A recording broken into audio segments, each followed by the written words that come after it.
Assalamualaikum warahmatullahi wabarakatuh. Perkenalkan, nama saya Wanda Ramalia dengan NIM F55124063, yang mana saya salah satu anggota dari kelompok 3.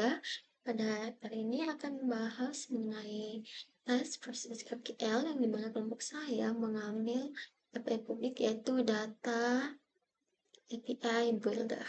Nah, tanpa lama-lama kita langsung masuk saja ke pendahuluannya. Tentu saja yang pertama ada latar belakang, yang dimana API sendiri telah berevolusi dari SOAP yang ketat berbasis XML ke REST yang lebih sederhana dan dapat disesuaikan. Nah, dan RESTful API sendiri dengan pendekatannya yang berbasis resource dengan metode HTTP biasa menjadi arsitektur yang paling populer dan sangat mudah untuk pengimplementasiannya. Namun sering berjalannya waktu, tentu saja RS ini memiliki keterbatasan, yang dimana masalah utamanya adalah overfetching dan underfetching. Nah, tentu kondisi ini menjadi kritis pada aplikasi mobile dengan keterbatasan bandwidth dan dayanya, teman-teman. Nah, untuk mengatasi masalah tersebut, pada 2015 Facebook memperkenalkan GraphQL sebagai solusi yang memungkinkan klien untuk memilih data mana yang mereka butuhkan. Nah, lalu Microsoft Data API Builder menawarkan GraphQL dan REST secara natif untuk memungkinkan ekspos datanya dari berbagai sumber dengan kedua pendekatan. Terus saja di sini kelompok saya memiliki tujuan, yaitu untuk menganalisis perbandingan mendalam antara arsitektur REST dan GraphQL, lalu untuk mengevaluasi kelebihan dan kekurangan masing-masing pendekatan, dan juga untuk memberikan panduan praktis dalam memilih antara REST dan juga GraphQL berdasarkan spesifik aplikasinya. Lalu ruang lingkup analisis ini memiliki ruang lingkup ada 4. Yang pertama resource model, lalu structure query, lalu ada caching, dan ada over or underfetching data. Kita masuk ke prinsip dasarnya, yang di mana di sini untuk REST sendiri dikembangkan oleh Roy Fielding pada tahun 2000 dengan 6 constraints atau yang kita sebut dengan kendala arsitektur. Yang pertama ada client server, yang kedua ada stateless, yang ketiga ada changeable, yang keempat ada uniform interface, yang kelima ada layered system, and terakhir yaitu cut on demand. Nah, lalu uh, ada juga yang kedua HTTP methods-nya, yang dimana ini adalah metode standar yang digunakan dalam protokol HTTP untuk berkomunikasi antara klien dan server, yang dimana REST menggunakan metode HTTP ini untuk operasi create, update, and delete CRUD, atau yang kita sebut biasanya itu CRUD.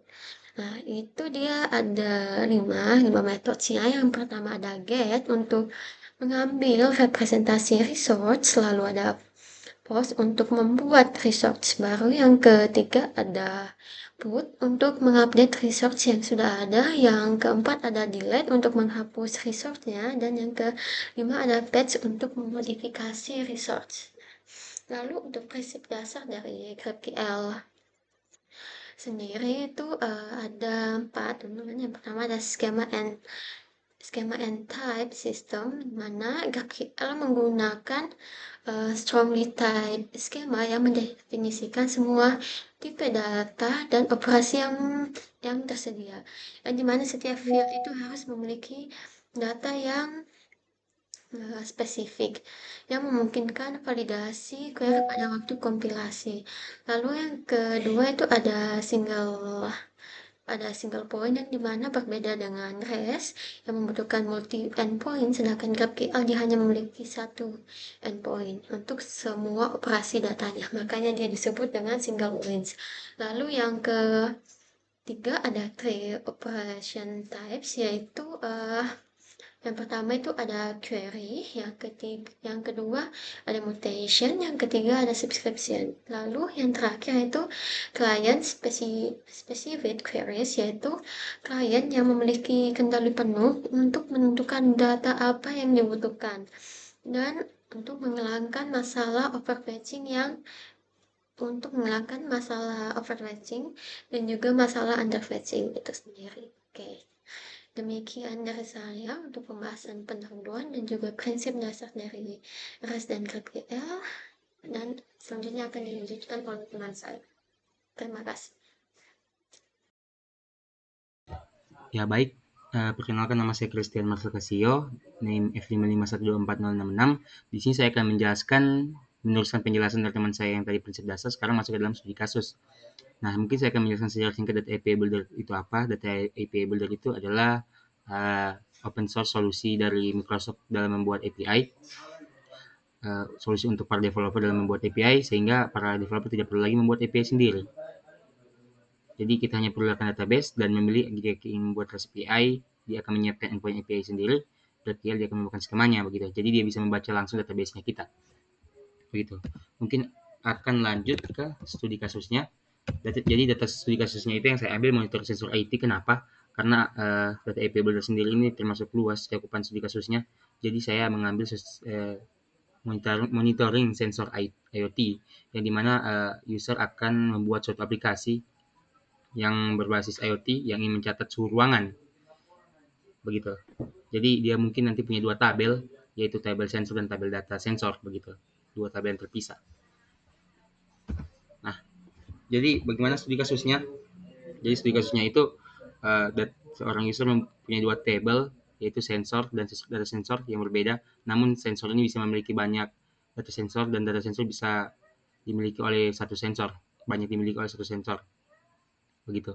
Jadi bagaimana perbandingannya di REST-API dan GraphQL mungkin tidak akan terlalu berbeda jauh, hanya pada bagaimana dia diambil, yaitu menggunakan endpoint, menggunakan GraphQL menggunakan query dengan skema. Nah, endpointnya sendiri ini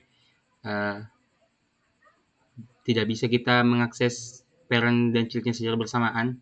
Jadi jika kita mengambil shieldnya atau data sensornya, kita harus melakukan banyak get data begitu dari masing-masing sensornya. Sedangkan GraphQL kita bisa melakukan nested data dengan mengambil langsung dalam query-nya shieldnya tersebut begitu. Nah, mungkin langsung ke analisa perbandingannya. Jadi analisa perbandingan itu saya ada dua, yaitu resource model dan under atau fetching data yang saya bahas. Yang pertama resource model apa? Apa itu resource model? Resource model itu bagaimana suatu data dimodelkan dalam API. Pada REST itu dia menjadikan secara endpoint, sedangkan pada GraphQL dia dimodelkan secara query begitu. Nah, ini sangat berpengaruh pada under atau overfetching data itu sendiri. Jadi under atau overfetching data itu bagaimana suatu data diambil itu lebih atau kurangnya, itu adalah under atau overfetching data.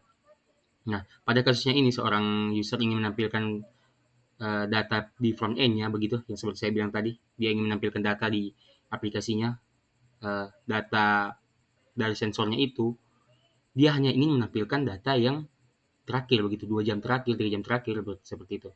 Jadi under dan overfetching data ini sangat berpengaruh, terutama pada arsitektur API itu sendiri, yaitu REST, yang seperti saya bilang tadi, kita tidak bisa mengakses skillnya, kita harus melakukan banyak kali request, banyak kali get data, agar bisa mendapatkan data terakhir begitu.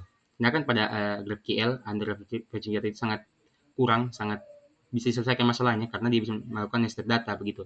Kita hanya perlu mengisi field yang kita butuhkan seperti itu. Mungkin untuk seterusnya analisa perbandingan yang lainnya akan dijelaskan oleh teman saya. Terima kasih. Perkenalkan, nama saya Jais Haikal Kopia dengan NIM F551240054. Saya di sini akan menjelaskan analisis dan perbandingan struktur query dan caching pada API REST API dan GraphQL API. Nah, REST API REST API di data API Builder cocok untuk operasi sederhana karena struktur URL-nya jelas dan langsung menggambarkan resource. Sedangkan GraphQL API lebih fleksibel karena klien bisa menentukan sendiri data apa yang ingin diambil. Ini mengurangi overfishing atau underfishing. Namun GraphQL sendiri bisa menjadi beban server jika query-nya terlalu kompleks atau nested query terlalu dalam. Jadi perlu query depth limit. Nah, perbandingannya pada data API Builder, REST API dan GraphQL punya struktur query yang berbeda. REST menggunakan endpoint spesifik seperti /API/book dengan metode HTTP seperti GET atau POST. Sedangkan GraphQL hanya memakai satu endpoint /GraphQL dan query-nya itu ditulis seperti query book title author. Nah, selanjutnya analisis caching. Nah, REST API di DAB lebih mudah di caching karena setiap resource punya URL yang unik. Sedangkan GraphQL API lebih kompleks untuk caching karena semua query dikirim lewat endpoint yang sama. Tapi bisa lebih efisien jika menggunakan client side seperti Apollo atau server gateway caching Redis. Dalam data API Builder, caching umumnya dilakukan melalui lapisan di luar aplikasi seperti gateway atau CDN karena data API Builder ini tidak memiliki mekanisme caching internal bawaan. Selanjutnya masuk ke perbandingan caching. Nah, pada data API Builder, mekanisme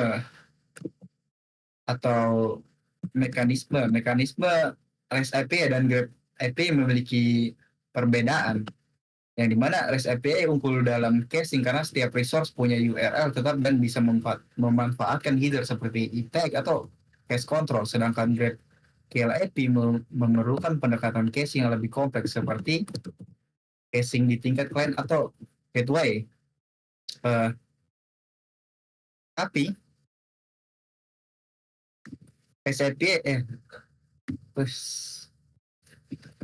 Nah, sementara GraphQL memerlukan pendekatan caching yang lebih kompleks seperti caching di tempat client atau gateway karena semua query melewati server Apollo